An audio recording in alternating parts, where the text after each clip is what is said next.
Hello, everyone. Welcome to another AISC Spotlight event. I'm Shahrzad Hosseini, data scientist at Biosymmetrics and machine learning in materials stream owner at AISC. AISC is a global community of machine learning researcher and practitioner. And one of our goals is to make the cutting edge ML and AI research more accessible for a wide range of audiences through creating video repo of interesting ML and AI research. We also provide premium content to members through workshops. We have a workshop coming up soon. It's on graph neural networks, and tomorrow is the last day for early bird registration. For more information and to access to our previous videos, please go to our website at ai.science or our YouTube channel at ML Explained. Okay, today I'm very glad to have Bill Chen with me. Bill graduated from University of Kentucky with PhD in bioinformatics and a master's in statistics. Since graduation, he has been working on using machine learning methods to solve biomedical problems. Currently, he's working at biotech company in San Francisco. He's one of the SIAM board engagement committee that advocates diversity in research and academia. And recently, he became a member of European Scientific Journal editorial team. Today, he's going to present part of his chapter book, which is going to review a deep learning application in genomics. Without further delay, I leave the stage for Bill. Bill, please. Thank you so much for the introduction. So I am today I'm going to give everybody a concise review about the state-of-the-art deep learning applications in the genomics. So recently, there's a very important news about a Nobel Prize winner in chemistry 2020. That is award to two female researchers. They are contributed for the development of a method for genomic editing. So it's really a buzzword. What is the most significant part to the related to deep learning is we know that use the case 9, which is come from a streptococcus pyogenes. Pyogenes is kind of bacteria that causes strep throat. So what we can use the case 9, this kind of CRISPR, aka CRISPR, that is we can edit the genes. However, we realized that we can use the deep learning to find out what are the outcome from the editing of the modification of the genomes. So for example, in a recent paper, there's a machine deep learning approach called SPR-OUT, which is stands for CRISPR outcome prediction. So the very direct method they are using is use a machine learning model, is aka gradient boosting decision tree to predict the CRISPR repairing outcome at a given target site. So what the authors try to get out from this research is we know that for a certain genes there are multiple target cutting site. For example, we wanted to modify the site as shown in the picture here. We want to cut here. And there's also other site we can cut or we can modify. So how can we find out which site is the most important? So the input, at least here, they are using the local DNA sequence, which is about 20 base before and after. So I'm talking about base is just these letters. So around totally around about 20 base, 20 letters around here on the genome that can be used to predict the length probability of and the sequence of the nucleotide insertion and the division, which basically telling us we can use a deep learning machine learning model to predict the outcome. So that's very exciting news. So what exactly is genomic study, and what kind of data we can get hands on to use to apply our deep learning model? Here I'm showing you guys, mostly we are focused on the DNA, which is a double helix structure. But I show you guys here is just very plain one dimension structure, and we will pick the template string as a input data. Mostly when we're talking about DNA data, they are just a one string with 4 letters, different combinations, A, T, C and G. And then we can also have data from the RNA data, which is similar to, which is showing here, AUCG. The only difference between the RNA and the DNA is the DNA uses T and the RNA uses a U to represent the same information. And on the very higher level, we can also have the protein sequence, which is the general 3 letters coding, genetic coding represent the 1 amino acid, and 1 chain of the amino acids, which is showing on the right, can become can form a different structures. What I'm showing here is like the primary structure is just a 1 string, and they become a secondary structure. It can be the sheets or the alpha helix, and then they fold into the they fold into the other tertiary and also quaternary structures. So this is without. Let's get out of the data part, which is the biology part. Let's talking about what the most interesting questions we normally ask. For example, when I was to first learn the biology, I always have these questions. Just 1 single cell from mom and dad, and they can create or generate so many different tissue types. So we always want to ask what kind of regulatory mechanism that use the same 1 genome to have so many cell types, right? And another one we are very interested is why all the human beings have the same genome. How can we are so different? So the quick answer is there's difference in our genomes across the peoples. So without dive very deep about biology, I just showing you guys how the control element control the gene that can define the cell type, tissue type, or cell states.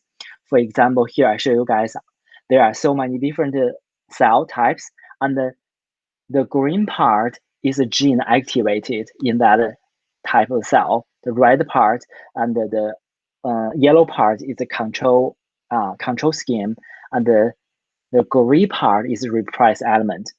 So although we only have 25,000 genes, we have over 2 million control elements. So this is what we are very interested in the deep learning, is to predict regulatory element location, which part we can target to either upregulate or downregulate. We also wanted to map the regulatory element on the genes. So which part on the genomes we can target, and also very interestingly, what predict the gene expression from the regulatory element states.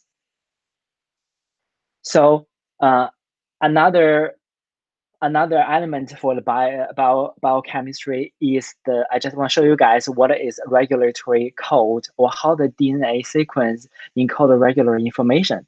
So here I'm showing you guys in the whole genome on the right, and across the different tissue types or cell types, and we can see that in certain places, which is orange side, and there are different letters form a group of motif that will be the proteins. Certain proteins gonna to bound this location to either upregulate it or repress it.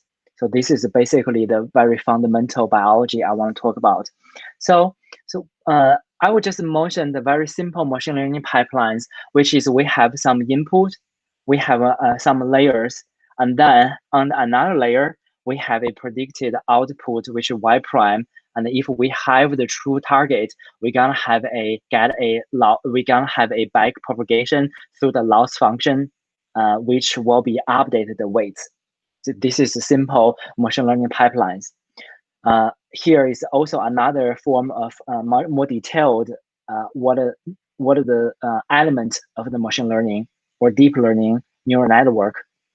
So the perceptron architecture, we have input, we have weights, and then through a we sum, and then especially activation functions, we have a output. So this output will be used to next layers or come out as a final output will be compared with the target. So if we are put all these elements, all the perception element units together, we can have a neural network. So as for dense deep neural network, I'm showing here, of course, it's not deep enough. I only have 2 layers, but it just illustrated how a deep neural network use biological data. For instance, here we have this input layers, input data from biology, which here is the 3-letter code for the DNA, and we can use this one as input, and then pipe into the neural network. Eventually, we have output. And next, we're going to talking about give you guys a very introduction about what are the state of art. Normally, how the deep learning team in these companies or in the research facilities do play around with the genetic data. So the first one I want to introduce is convolution. The convolution normally we know that is especially heavily used in the computer vision field.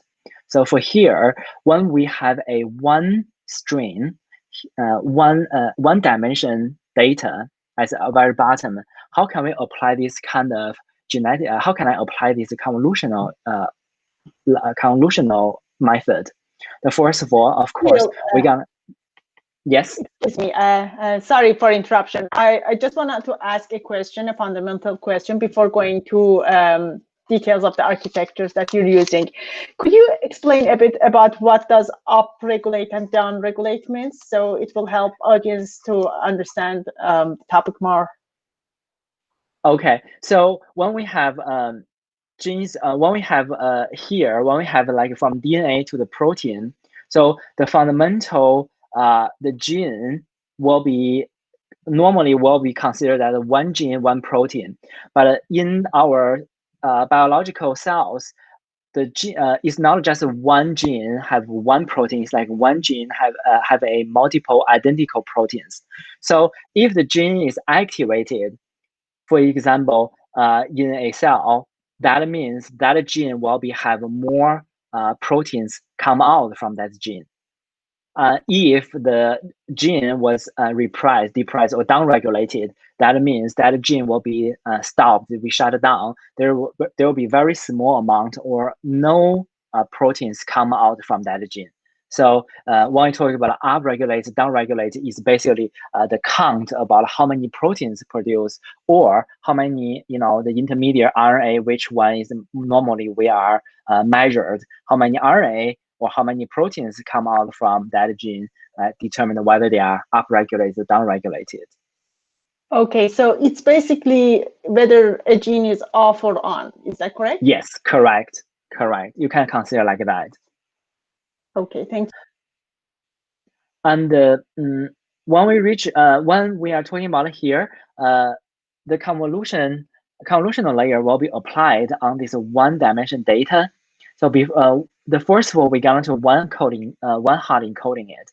It's going like here, right? On this the very fundamental layer, and we have this ATCG. We're going to color code them into a one hot encoding, and then we're gonna apply convolutional convolutional filters. So these filters is normally we use a position weight matrix. Basically, just we found out a sequence of DNAs that is mostly frequently used in the genome, and then we use that one to become a weighted matrix. It's basically just telling us like how many what are the percentage, like this position is A, how many position is T, G, and C. Just one color code is like it's similar. It's just like a matrix. And then after we apply this one, we know that we have there two convolutional, we have two filters, right? 1, 2, and then we know that we're gonna have two results here, right?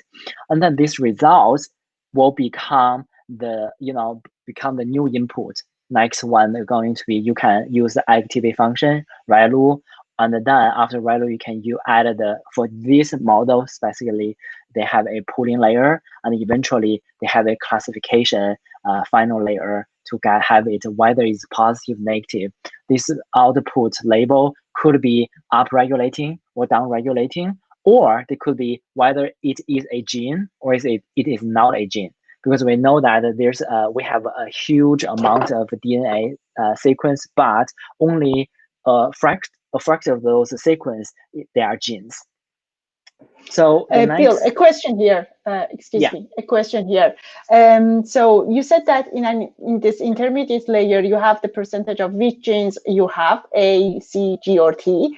Other than the percentage of which, is that also important to know the location of them, or it doesn't matter for now? For these filters, this is a predefined.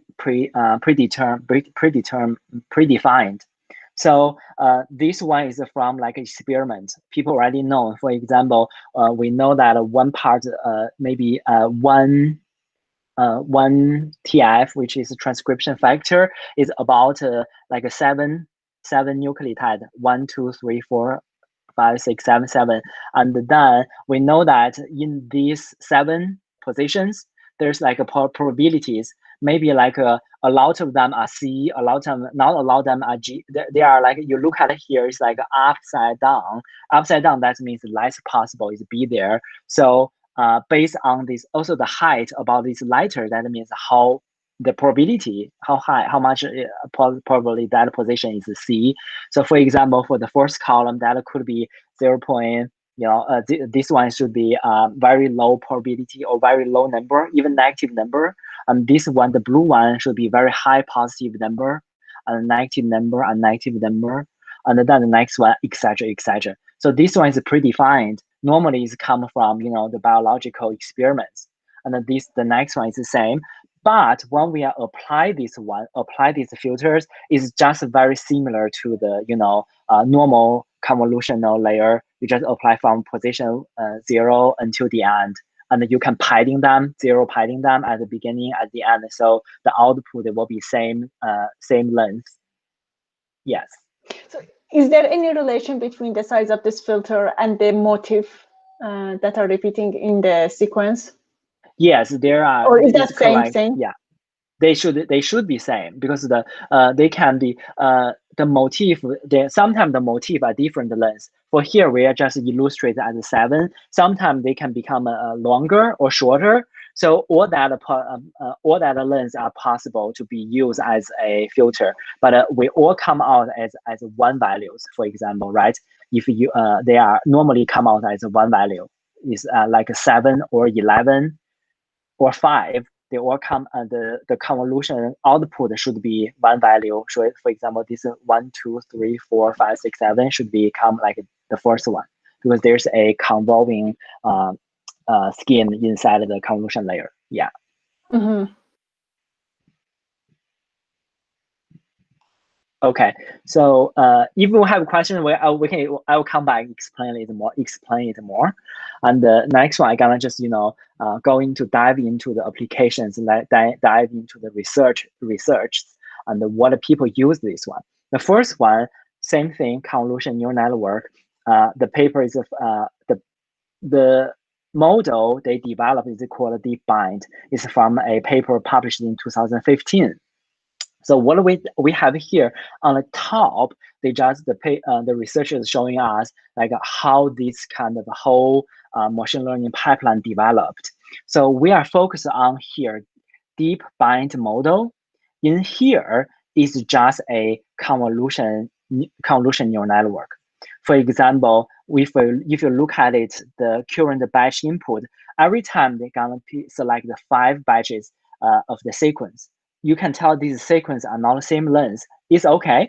So they are convolve them and which is basically exactly what I tell you guys. They have a motif, basically use a motif as a filter or any kind of motif they are interested, and then run the convolution across all these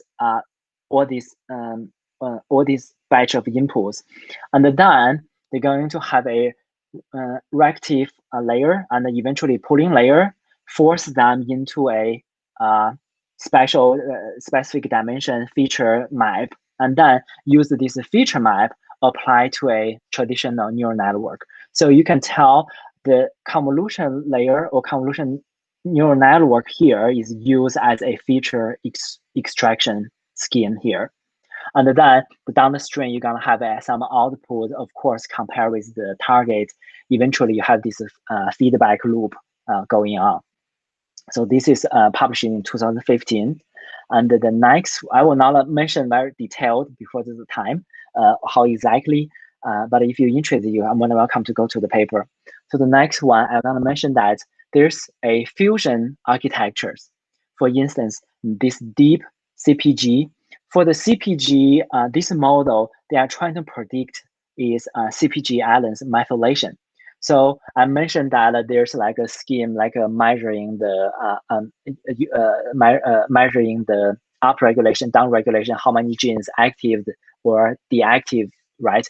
So one scheme is use methylation. If the methylation happens in the region of the gene, normally that means that gene will be downregulated or repressed. So what they did is use a fusion architecture. So they have a convolution layer, convolution neural network. So they extract the informations as a DNA module, exactly what I mentioned. And then before, as I mentioned before, and they also have a bidirection GRU model, which is used to find out is a sequential RNN, recursive neural network. They are trying to find whether one position is a methylated or not. So combine these two output from a two model, they fuse them together, and then pipe into the next joint module, which is just another neural network to output results to have to do the classification task. So this is another way of using the deep learning models on the genetic data. Oh, sorry. Bill, I guess like when we are talking about genes, the nature of the sequential data, it comes to mind that RNN will be a model that you would have used. For example, in this fusion architecture, what's each of these architectures are doing, the convolutional part and the RNN part? So the convolution part is exactly doing what we are mentioned, what we mentioned before. It's the same thing as here, and the same thing as here. Just convolution is still sequential, but the reason why they are doing a convolution because they wanted to the informations between among this window among this future distance, this kind of future region. So they wanted to know what is like a before and after at one point of the sequence. So and here this RNA here is basically you're saying that like sequential. The first one maybe the first one maybe provide information to the second one. The second one provide information. The first two provide information to the third one. This is based on like some biological understanding about methylation, because we know that normally when you have a CpG island, so that region gonna be fully almost all the C and almost the C, actually is the C will be have a methyl tag on it, so methylated.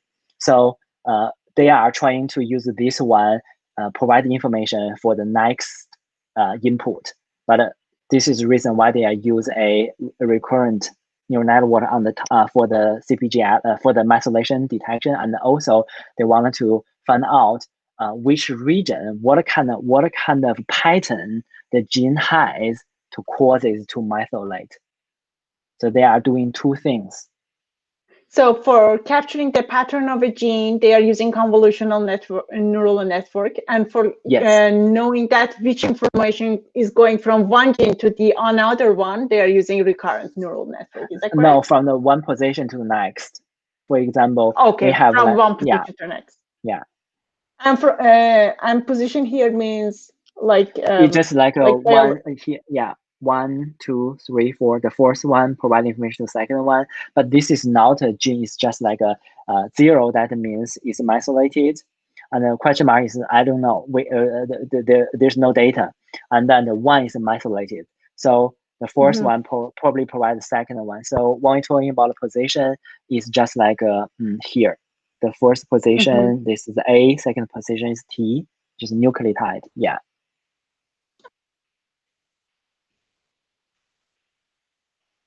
So, but generally, I just want to show you guys. Okay, we can have a fused model to have it apply on the genetic data, genetic information. So here, the research just want to showing us that when we know that sometimes the methylation have a question mark. That means we are unknown, or they're like missing data. We can use this scheme, use this model, because we know that you can predict the next one, right? Use the previous several states or previous several position to predict the next one. So we can use this one as a imputation method. And also, because we also use a finding pattern using the convolution to finding patterns, we can also to predict what kind of patterns can be considered as a variable, possible for a certain kind of task. For example, methylation here, or whether they are a gene or whether they are a transcription factor. Yeah. So the next one I want to mention is a hybrid architecture. If you look at it here, the fusion we are talking about, you're gonna fuse two models together. The output going to be combine them together, concatenate together. So when you're talking about the hybrid, that means the first you have some input, and then that first you have input going through a model and have an output. So that output gonna be piped into another model and have a new output. So this is what I understand hybrid architecture. And also you can play around with different way of hybrid. But for here, I'm gonna mention you guys. For instance, we know that there are difference between cancer and the non-cancer tissues. The gene expression level.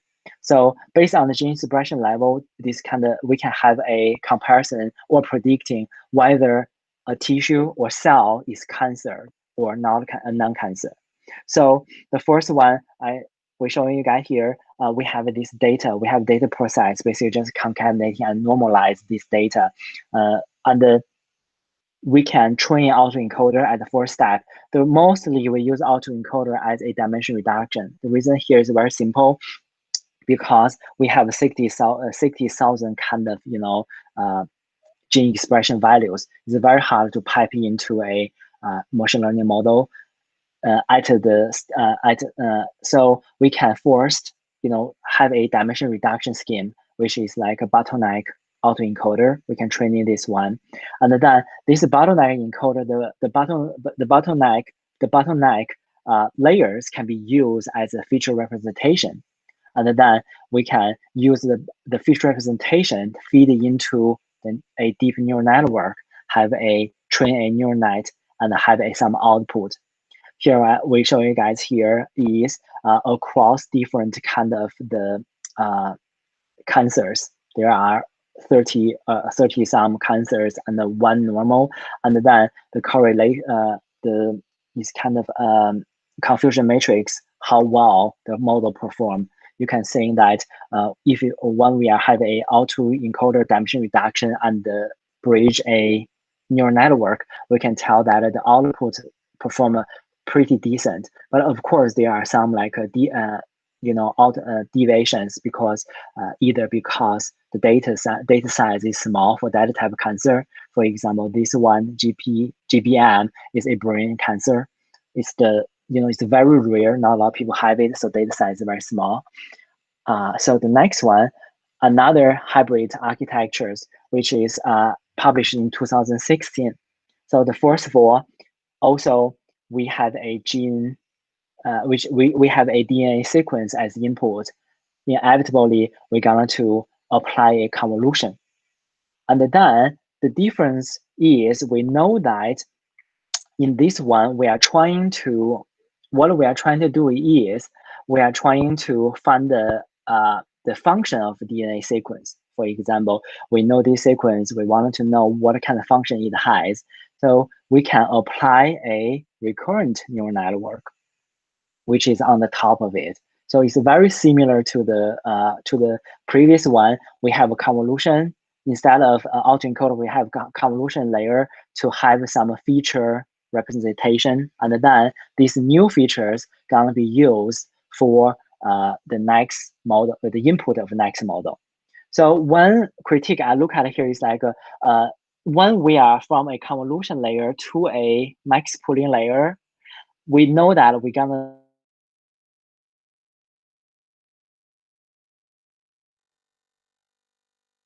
is one dimension, it's already sequence. So even though we lose some spatial information because the sequential property of the sequence, we can still have this kind of very interesting results.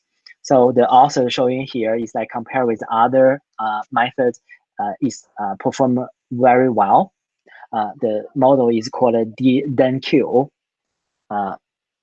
So the next one, I got to mention like the transfer learning. A question before you go to next topic. It seems that motif is a very important part of all this deep learning part on genome. Could you a bit explain more about motifs? Could we consider as a pre-processing step, something like that? Sure. I can go into the let me forget this one. Let me show you like what a normally motif is. I think I have, I don't have it here. So motif is a region. Okay, so let me put it back to presentation. So you look at it here is a motif, right? So this motif is a sequence of nucleotides. Basically, we know that it's a fixed numbers. So this motif, normally we come out to get it from a transcription factor location, that gene like where a certain protein tend to bound to the to that region, a region of like on the sequence. So because like there are different people have the variation between people, variation between species. So that is why sometimes there's deviations between like some of these letters is really big, some of these letters is really small. Is because the big letters, that means they are very consistent. At that position, they always have that letters. For instance, here the T is really high, almost 100%, and the rise they could be deviate. It could be other letters, and this motif is just like a convolutional filter. We know, or we have a set of motif library. If you look at it, it's called the there's a library we can normally pull it from the public repo that documented all the motif, what their letter look like, what the matrix actually representation look like. And each of them, we are not just like normally sometimes we have that kind of convolutional filters. You can randomly have a convolutional filters, but here we cannot. We have to have a specific based on the biological experiment. We find out this motif. Okay, if I may want to make an analogy between these materials, it's like a lattice structure of the materials that are repeating themselves. We have just finite number of lattices, structures, or unit cells that we have, and the reputation and how they how like the atoms that make this crystal structure or unit cells that are defining different materials from each other. So as you said, we can't say it is like a completely a convolutional filter, because it can be any arbitrary number. But here, that's like how this filter is defined is based on biology and the experiments. Yes, correct. Correct? Correct. Thank you. And here I wanted to show you guys. Oh, we also can have a transfer learning. So what with transfer learning is the authors use a different species, and some of like dog, cats, or rat. They are learning from other species, use other data, and then they apply on the human data, or vice versa, use the human to apply on other species. So this is the transfer learning come from. And they also have a adversarial, but I will not go into the talk about adversarial, but you can tell here the results is very similar. They have a convolution layer is the motif, basically the filters, one dimension filters, and then they go into the next, very similar to the convolution neural network, but it's just one dimension. All of them are one dimension. And if we are using the transfer learning, the results will be performed much better. For example, here, if here is like we are using training and testing. If we training only on human and the testing results is okay, right? But it's very significantly really high, because we know that certain genes is very conserved. That means across different species they should not deviate a lot, because the functionality is very similar or same. So they train on, if they train on all 480K data without that, without these four, they apply that transfer learning. Basically, they can tell that the performance increases even much better. So come back to the motif. The motif normally we are considered as a convolution neural network filters. So here's like another representation about the motif. The higher the lighter is, that means is the more frequently we are observed in the in that position. And also the library you can find is called Jasper. If you go into the Jasper, you can find out all these kind of motif. Then the motif have a functionality, have a function reason we have these kind of filters there. The motif is like linked to their functionality. So also here is like the expectation, the results is like the yellow one. They basically just telling us the ideal result should be like yellow one. And then if we have a, for instance, have a purple one using the author suggested method, transfer learning, or adversarial, and they have really very close to the ideal performance. So the last but not least, there are two different paradigms. One is called multitask, and one is called multi-view learning.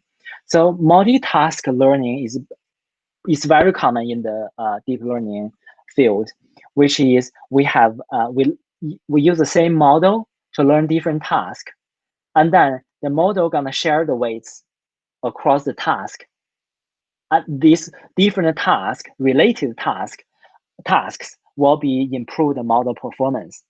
And here, the author using like I will not bog you down the details, but you can see here the one of the models, the task is to classification, and another task is trying to ranking, and the last one is trying to have an embedding scheme. So all these three are related. The monitoring, multitask, those tasks must be related. They cannot be too different. And the results, if after using the multitask approach, the results significantly better than just traditional machine learning model. For example, here, this one is SML. Is basically the S stands for semi-supervised learning, the multitask learning, M for multitask, and then L for learning, and the C for the classification, ranking, and embedding. And we found out with the multitasking scheme, the performance across these different metrics is significantly higher than the traditional. For example, RF is a random forest, RF random forest partial, label data, and etc. etc. So the next one, and the last, real last one I'm talking about is multi-view learning. Multi-view learning is very new. It's because in the biology, we have for one cells or one certain kind of organism, we can collect different type of data. For instance, I just mentioned we have DNA data, we have RNA data, we can also have gene expression data, which is measured like how much they are expressed or upregulated, downregulated, and we also have the protein sequence data. So if we combine them all together, what are the results gonna be? The one quick spoiler alert is they perform better. So we have this motif, we have also clip co-binding. You guys don't know exactly what is going on, and also like but I'm just showing you guys here. They have 5 different type of data, and then when they are combine them together, they use a deep belief neural network for the 4 type of data. And the last one, of course, again sequence, we're gonna use a convolutional method to learn, and all these things combined together, we have a new feature representation which is shared, and then the next down the string is like we have a do some task, and the results showing here is just across different tissue types. I will not bog you down what its detail is, but here the authors wanted to show us is with this method, all of the results is better than random guessing because the diagonal line is random guessing. For this paper, for the figure here, I'm showing there's no base model, unlike the one on the left. There's the base model is random forest, right? So also here is showing us like, oh, it's performing better than 0.5, which is random guessing. So when we reach here, you guys probably have some questions about what is like what are the caveats about the deep learning for the genetic data. So here I introduce you guys the conclusion of my presentation.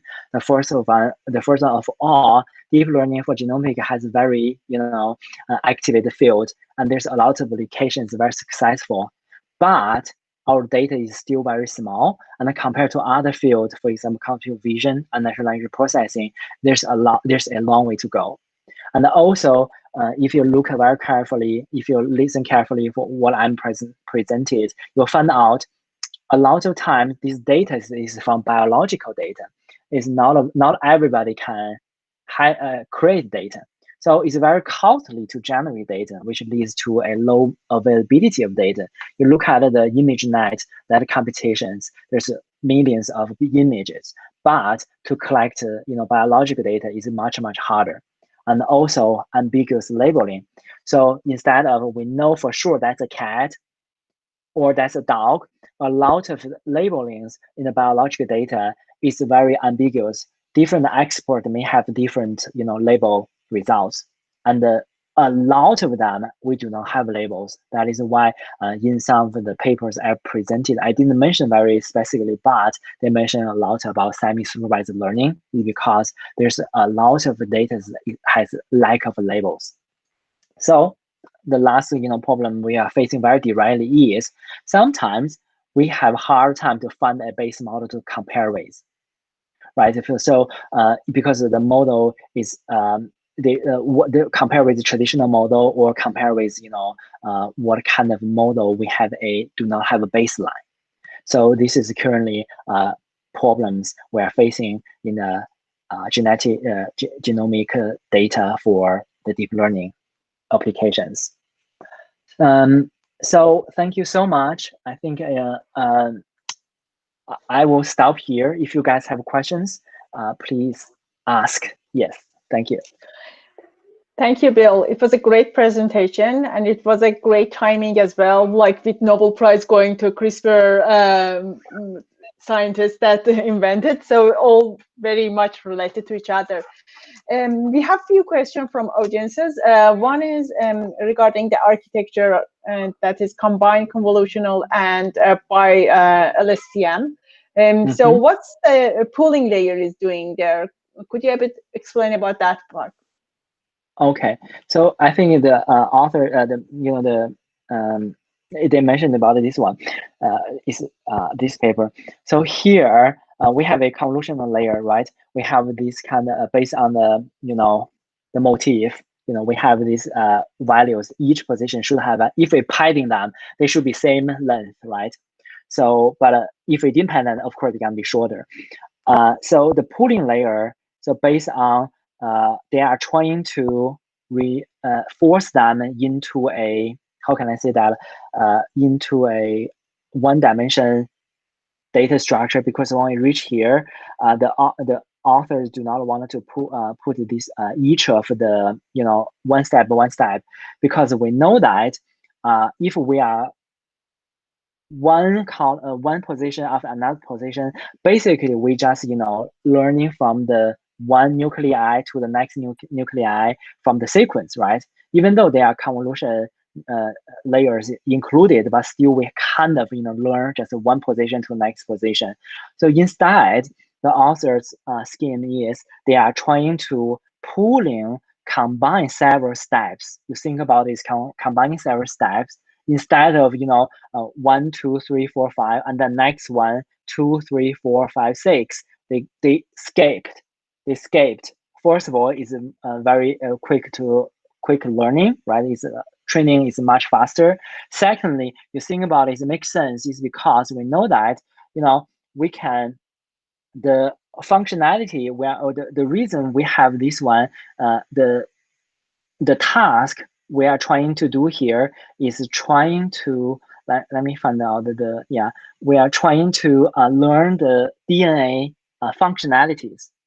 So we, unlike the other task I mentioned before, they can combine several steps or several positions and combine them together. When they are max pooling, they just max pooling this horizontally, right? We have, for example, we have 3 values from 3 convolution layers.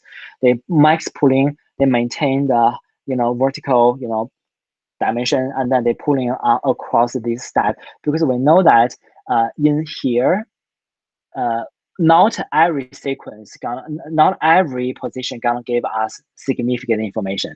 So and also because this motif they are kind of combining, so they have a filter windows, so they already capture the spatial informations, right? From, for example, if these are five nucleotide, they already have 5 positions information combined in one. So we do not need to, second one already have the information from first one. So when they have a pooling layers, they just wanted to save the the computational resource or whatever the reason make it faster, or the author just think it's not necessary to have every position put into the LSTM, because we know that for sure LSTM is take a very, very long time to train, because the first position depends on the second position. Yeah. Yep. A question from audience. It's very specifically related to encoding approaches. He wants to know what's the difference or any comparison between K-MER encoding and base pair encoding approaches. Do you have any information about that? I think the audience talking about this one, right? And the reason why this one this one is talking about gene expression. They are now talking about a sequence. So we know that human have some 30 genes, right? And we also know that there's like a lot of expression for the control elements. So here is 60K values. They are talking about the genes and the control elements. So we are not talking about sequence. At the sequence, I haven't seen much about the comprising, encoding to push like a sequence informations. So normally sequence we just use convolution neural network, as I mentioned before. So for here is just basically dimension reduction. The reason why use the autoencoder dimension reduction is this one needed to be real-time application. A lot of the hospitals, you go into hospital, they detecting cancers or non-cancers or what type of cancers. They do not have GPUs. They do not have a lot of sophisticated, resources, computational resources. So the reason why they use the autoencoder is purely because of dimension reduction. Actually, right now, if you have like a TPU, this dimension be able to push in. Yeah. Okay. One of our audiences is curious about the new works on transformer replacing CNN and YLSTM. Do you have any information about that part? I think the bi-direction LSTM, right? CNN, the transformers. The reason why the transformers perform really well, I think, if I'm not wrong, I think it's because we have recently have a lot of data. We'll be able to learn very sophisticated, attention, from the basically the transformers attention, trying to learn the attention. I think it could be work well, but I haven't seen the papers talking about the use transformer. Maybe that's a future direction the audience can try to apply on. Yeah. A question. So related to transfer learning, correct me if I'm correct. Let me know. So it seems that with transfer learning, we can use the data between different species. So doing, unlike, for example, training on mice and like testing on human or something like that. Is that a correct impression? And if so, do you think that that would be the way towards like the way forward, the approach that is gonna be dominant in the area of deep learning for genomics, or not? For this paper, the reason why the author be able to use, one thing is like biology sometimes is like very nifty. Some approach is correct, some approach is not correct. The reason why here is correct is because we know that a lot of the genes across different species, especially when they are very close to human, like this kind of apes or monkeys, definitely that our genetic information very similar. So this type of trans-learning, you're learning from another species and very close to human, and then apply on the and then use those kind of learned features and apply on the human. Definitely that is a way to go. And I think that the question is whether that's the future of the genomic. I do not know, because right now we have as the cost of sequencing is cheaper and cheaper. We might not be able to need this kind of transfer learning after all. Some people maybe disagree with me, but after all, human genome have some deviation from other species, especially someone is like not direct related, on the biological tree, we're not directly related to us. That might not have a good transfer learning, but for this approach, because we know that genetic, so for this particular reason, we know that certain genes, indeed, they share like a lot of similarities. Indeed, it can be applied here. Yes. And a question about deep learning in genomics again. Is there any work that you would say that has the significant impact on the field of genomics? Like if you want to rank one work or one or two work that had the significant impact on genomics, what would you say? Okay, I would say the first one I presented, this one. Oh, here is the motif here. I'm sorry, guys. I should show. Before I answer that question, the motif is just one sequence. This sequence is normally is the DNA sequence that a regulatory protein binding. So this is normally is motif. For here we have 1, 2, 3, 4, 5, 6 is Jasper code. So this is 6th position. The length is 6th position, and the higher the lighter is, that means the more conserved. That means they always that. For example, T and G, we know that 100% at the last 2 positions is T and G. And back to the most significant one, I think is this one, is crypto output prediction. This one, the reason why I'm thinking about it is very significant is because they are not talking about, they are not only just using a convolution neural network to predict the outcome, the very fundamental phenotype. Here they are suggesting like based on the sequential information, the sequential and the time. They don't have like a sequential information. The output is supposed to be, the model is supposed to be predict like where supposed to be cut, or what is the cut output, or this what kind how big, if you look at the CRISPR, is how big this guide RNA, we call this guide RNA basically because it's template to find out where to cut, right? Because you think about like this kind of it's not like a Lego piece. This one must be matched to each other. They can be able to attach, right? It's very sophisticated. Be able to put very precise to find the cutting position is very hard.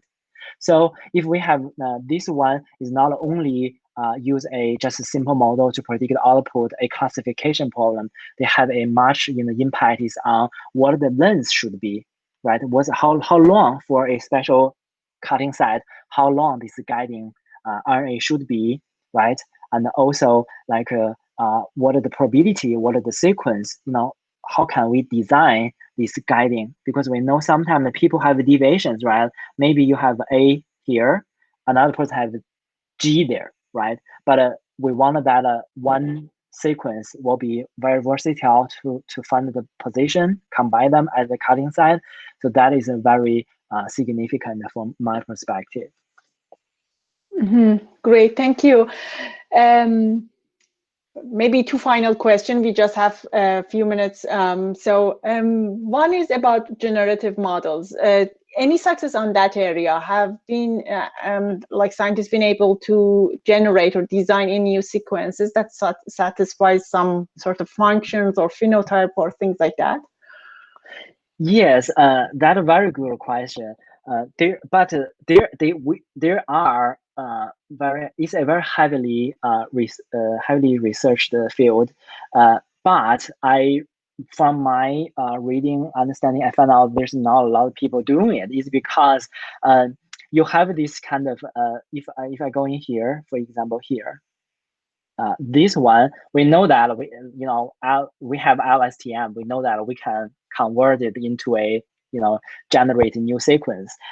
However, the caveat a lot of these kind of generative models is it's very hard to testing it. It's unlike we say that we generated a sequence, for example, a new novel proteins, and we have a new novel proteins, but will that be feasible, right? The protein from this sequence, new sequence generated, will that be really be able to fold into a protein, right? So that come up the question. So it's kind of, you have a dry lab basically doing the computational, you have to have a white lab, very expensive white lab to validate it. So I think that's the reason the bottleneck for the field. And I did see several papers in the chapter I wrote, but the performance is not very well. It's very like 60% accuracy, something like that. And I think maybe if I may to add, would it be fair to say that some also ethical concerns about generative model might be also important in terms of being able to work on like designing a gene that may do something that we may not really absolutely want to. yeah. Absolutely, yeah. Yeah. Like a few quicker questions, like about any software or any packages or libraries that you would recommend for people that might be interested and want to use them as a hands-on experience, and also any book that you would recommend on deep learning in genomics, or in general starting with machine learning in genomics. So I think the very good starting point is like this called the DRAGONN, which one I think is a very hands-on tutorial. They call that Dragon. They are basically is a Python library. But they have very good tutorial introduction about everything. So these figures is pulled from their tutorial. They're explaining what is going on, and they are stepwise guide you through how you convert the sequence into the one hot encoding, and then how to apply this convolutional layer, etc., etc. So that is a very good starting point. Other than that, there's also a lot of tutorial, of course, Coursera. They have some new courses about machine learning in deep learning in healthcare. I think if I didn't remember wrong the name, that could be very useful. Yes. Okay, great. Thank you so much. Thanks, Bill, for the great presentation. It was really helpful. We learned a lot about biology. You made us interested in that part as well. Thank you so much for your time and your presentation. Thank you so much for having me. Thank you so much for having me. Thanks.